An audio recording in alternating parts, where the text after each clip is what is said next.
So to get this information out, at first I tried driving into random towns which surrounded the Waterbury area, but it seemed that wherever I went, I might encounter one or two real people, but then it was like agent central. So it was very frustrating finding that wherever I seemed to go, these agents would all be around. So it seemed slightly hopeless for a little while, because it was almost as though wherever I went, they were there waiting for me. So I had to think of something, because these droves of agents were making it almost impossible for me to get this information out. So I thought maybe they're just triggering me to go to certain towns and into certain areas by using all sorts of methods. So I needed to rely more on randomness. So I developed a process that I call styling. So the first thing I did was to look at a map of Connecticut and write down a series of different towns and cities. Then I used cardboard. I put a piece of duct tape on one side, then turned it over and measured out a dozen equal-sized rectangles. The goal being that if you turn them all upside down, they're like playing cards and you can't tell one from the other. Then you scramble them all up and just pick one from the stack and then cover it with a book and put the rest away. And then I pack everything up and get completely ready to go. And then I flip the card over and see what town it is. I usually have an idea how to get there, but if I need directions, I try to use a paper map.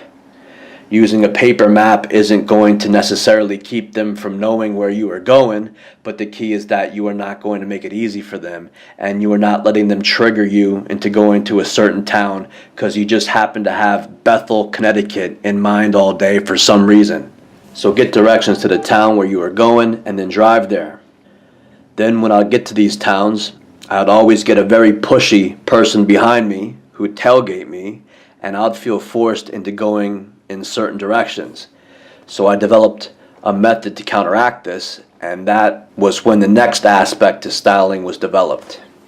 So again, I decided I had to use the power of randomness, and I constructed something else to help me choose where I would go to pass out this information. So I took a saw and cut a piece of wood into 4 cubes or dice. I sanded them down, and they look like this. 2 of them are marked 1 through 6 randomly. I just rolled the cube. The first side that came up, I marked 1. Rolled it again. The second side that came up blank, I marked 2. And so on up to 6. The third cube, I marked 3 sides closest to each other, N for no. And then the opposite 3 sides, Y for yes. I also colored it red so it would not be confused with the directional cube. The fourth cube is the directional cube. One side is marked N for north, and the opposite side is marked S for south. And then 2 sides closest to each other are marked E for east, and the opposite 2 sides are marked W for west. Now you are also going to need a case to roll these, and what I found that worked best was to use something like a plastic bouillon cube container. It was the perfect size to hold 4 dice. So I used duct tape and I covered the clear container so you couldn't see inside, and you will understand why I did this later. First, this is how styling works. Once you get to the city or town you are going to, I usually start right from the exit I am getting off at. I have already shaken the dice container and it's sitting down in the cup holder, for example. And at the exit, I open it up and read what it says. Once again, there are 4 cubes. First, the directional cube will tell you which direction to go. Then the 2 mileage cubes will be added up and they will tell you how many miles to drive.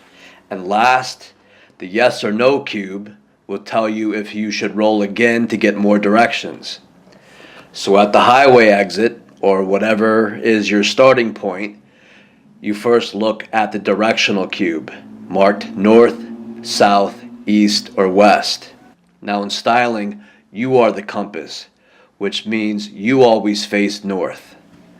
So north will mean go straight, south will mean turn around, east will mean turn right, and west will mean turn left.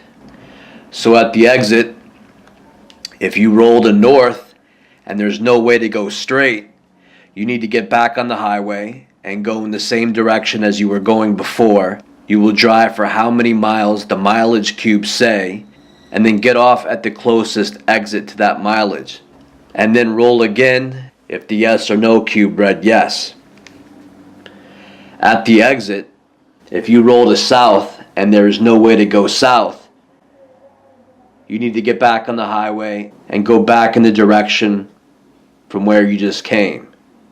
So you will drive for how many miles the mileage cubes say, and then get off at the closest exit, and then roll again if the yes or no cube read yes. If it reads no, you get off at the closest exit to that mileage, and you are in the area you need to be in. So let's say you get off the exit and you rolled an east. That means you will take a right and drive for how many miles the mileage cubes say, and then take the closest street that lines up with that mileage. Then after you turn on that street, you will roll again if the yes or no cube read yes. At the exit, if you roll to west, then you will need to take a left and drive for how many miles the mileage cubes say, and then take the closest street that lines up with that mileage. Then, after you turn on that street, you will roll again if the yes or no cube read yes. If the yes or no cube read no, then that is the street you want to get out of your car on and pass out flyers and have a look around. So let's do some examples so you get an idea of the rules. Let's say you get off the exit and you roll an east, a 2, and a 3, and a no. That means set the odometer to 0.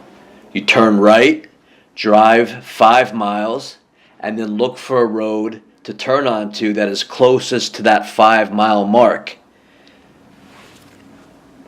If there aren't any streets in that area, then that is the place you want to start handing out flyers and having a look around.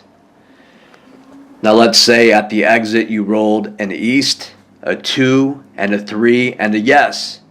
Then you make a right off the exit, drive for 5 miles looking for a road that is closest to the 5-mile mark. Then after you turn on that street, you set the odometer back to 0 and you roll again. You roll again and you see the next set of directions.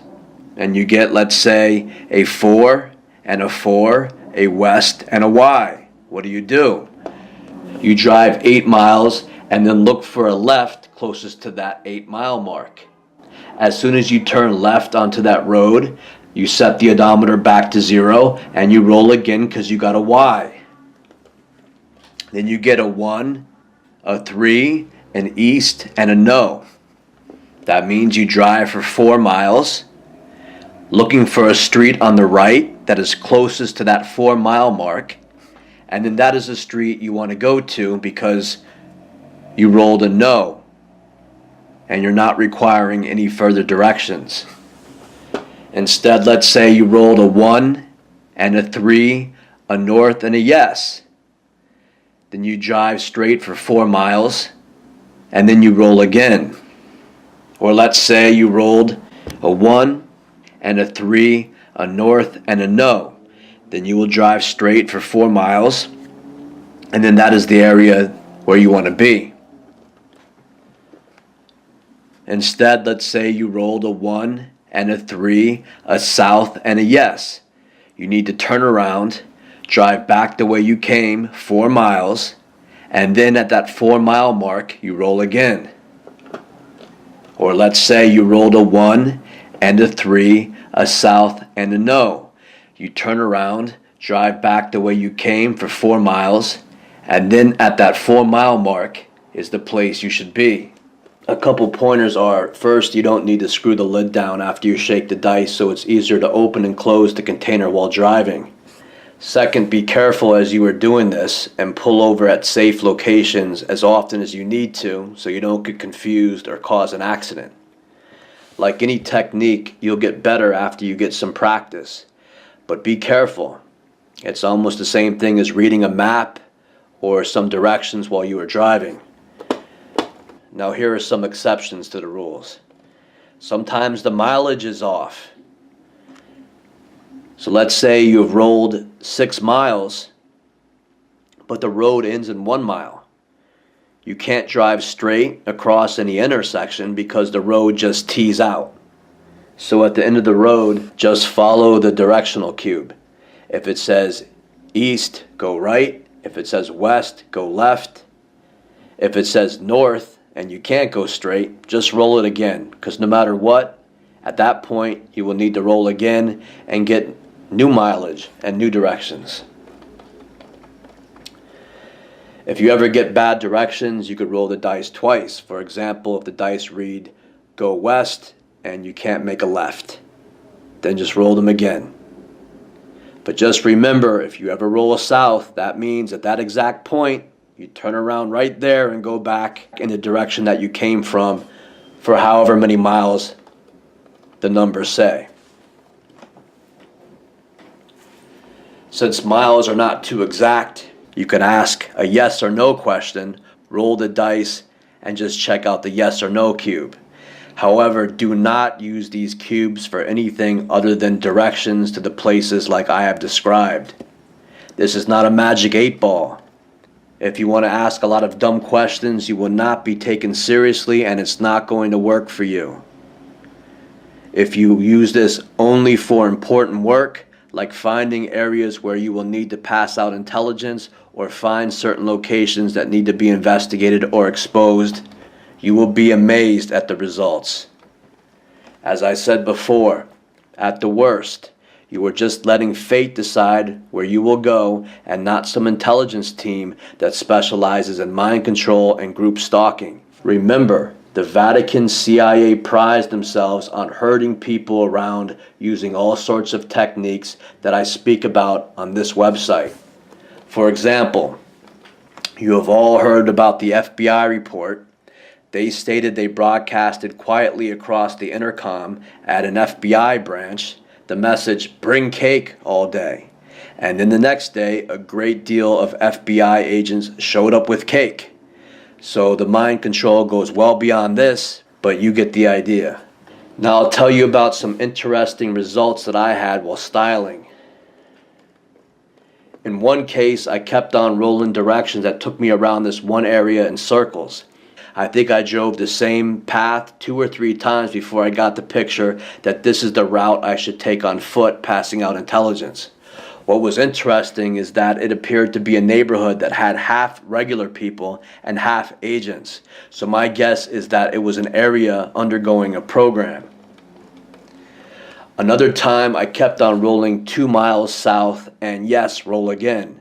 So I turned around, drove 2 miles and then rolled again. And again, I got 2 miles south and roll again. So I turned around, drove 2 miles and rolled again. And again, I got go south 2 miles and roll again. So I turned around, drove 2 miles, and I finally got the picture. I parked the car carefully on a quiet side street, and I walked along that 2-mile stretch of road, handing out flyers to every house. I had the worst feelings there, and most of the people were degenerates, and quite a few of them seemed like agents. And guess what was right smack in the middle of that place? The Bohemian Grove Junior campsite. So after locating that place, I realized that this was more than just the sheer randomness of picking a town out of a stack of 30 cards and using the styling technique to get directions that led me straight to that street. It was apparent that a force of good was at work here, and by styling, I not only found the Bohemian Grove Junior campsite, but the Southwest Connecticut CIA headquarters that I will expose in the next video. So you have to be very observant as you use this technique, always keeping your eyes open and being as conscious as possible. Sometimes it's tough when you get to the area and later can't remember the directions back to the highway, but you'll figure it out, and it always helps to carry a county map that shows all the streets in the area, or use GPS if you have it. Last, you could go out and do this whenever you want. However, most people get home between the hours of 2 till later on. So I usually get on the road about 1 and arrive at the location about 2 and then hand out flyers until it gets dark. So the technique of styling is a very important tool and has been proven to work.